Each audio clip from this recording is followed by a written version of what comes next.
నమస్కారం. తెలంగాణ రాష్ట్రంలో phone tapping సంబంధించి గతంలో కేసీఆర్ గారి ప్రభుత్వం చేసినటువంటి ఫోన్ ట్యాపింగ్ వ్యవహారానికి సంబంధించి ఈరోజు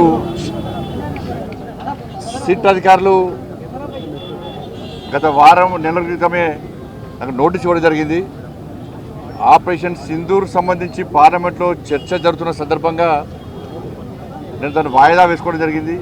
తిరిగి నోటీస్ ఇచ్చింది కాబట్టి ఈరోజు సిట్ అధికారుల ముందు హాజరు కావడం జరిగింది. తెలంగాణ రాష్ట్రంలో కేసీఆర్ గారి ప్రభుత్వంలో మన ప్రభుత్వం ఉన్నప్పుడు తెలంగాణ రాష్ట్రంలో అత్యధికంగా నా ఫోన్ కాలను మాత్రమే టాప్ చేశారు. అత్యధికంగా ప్రతి క్షణం, ప్రతి సెకండు, ప్రతిసారి కూడా ప్రతి విషయంలో కూడా నా ఫోన్ ట్యాప్ చేయడము నిజంగా ఇలా చూపించడం అధికారులు చూపించకనే షాకు గురైన అనేక విషయాలు వారు చూపెట్టాకనే షాకు గురైన.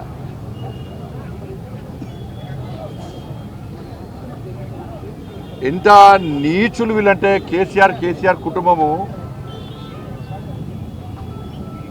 మావోయిస్టులకు సంబంధించి ఫోన్ ట్యాప్ చేయాలి.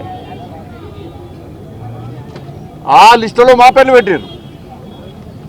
మావోయిస్టు లిస్టులో మా పేర్లు పెట్టి మా ఫోన్ ట్యాప్ చేశారు. నాదే కాదు, అప్పుడు పిసిసి అధ్యక్షుడు ఉన్నటువంటి ఇప్పటి ముఖ్యమంత్రి రేవంత్ రెడ్డి గారి పేరు ఉంది అన్న. కేసీఆర్ అల్లుడు హరీష్ రావు పేరు కూడా ఉంది అన్న. వాళ్ళ ఫోన్ ట్యాప్ చేశారు. మొట్టమొదటిసారి అసలు ఫస్ట్ బాధితుడు నేను మొట్టమొదటిసారి ఫోన్ ట్యాపింగ్ వ్యవహారంలో ఫస్ట్ టైం స్టేట్మెంట్ ఇచ్చింది కూడా నేనే.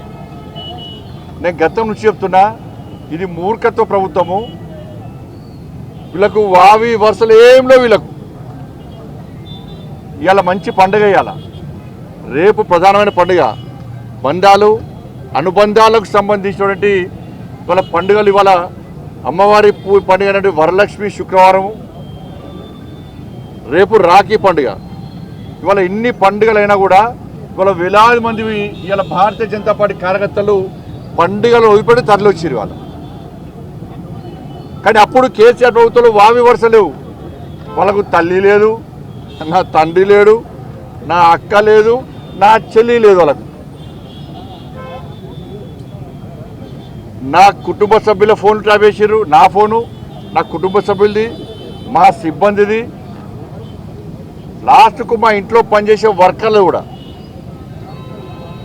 మాది పక్క పెట్టు, సొంత కేసీఆర్ బిడ్డ కూడా ఫోన్ ట్యాప్ చేశారు.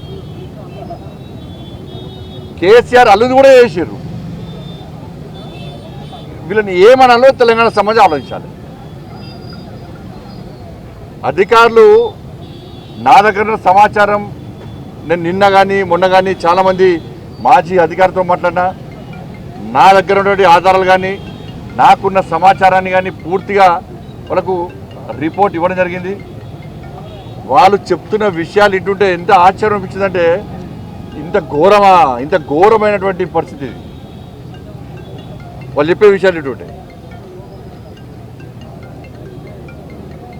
నేను ఎప్పుడు ఆందోళన చేసినప్పుడు కూడా, నేను రాష్ట్ర అధ్యక్షుడు ఉన్నప్పుడు పాదయాత్ర చేసినప్పుడు కానీ ఏదైనా ప్రొటెస్ట్ ప్రోగ్రామ్ పోతున్నామంటే ముందే పోలీసులు వస్తారు.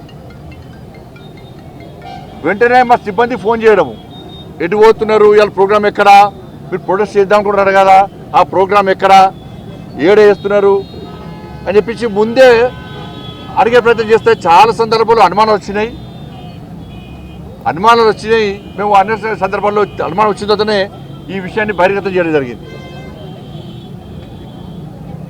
ఇవాళ కేసీఆర్ గవర్నమెంట్లో మీరు చూడండి, మీరెవరన్నా, మీ కెమెరామెన్లు ఉన్నారు, రిపోర్టర్లు ఉన్నారు, మీరెవరన్నా మీ కుటుంబ సభ్యులతో కానీ ఎవరన్నా కానీ వాట్సాప్ కాల్ కాకుండా నార్మల్ కాల్ మీరు మాట్లాడారు ఎప్పుడైనా? తెలంగాణ రాష్ట్రంలో కేసీఆర్ ప్రభుత్వం ఉన్నప్పుడు భిక్షాటన చేసే భిక్ష పైన కూడా ఒక ఏమీ తెలియనటువంటి మామూలు వ్యక్తి కూడా వాళ్ళ భార్యతో మాట్లాడాలన్నా, ఏదైనా భార్యాభర్తల ఫోన్ అయిన మూర్ఖులు వీళ్ళు, చండాలులు.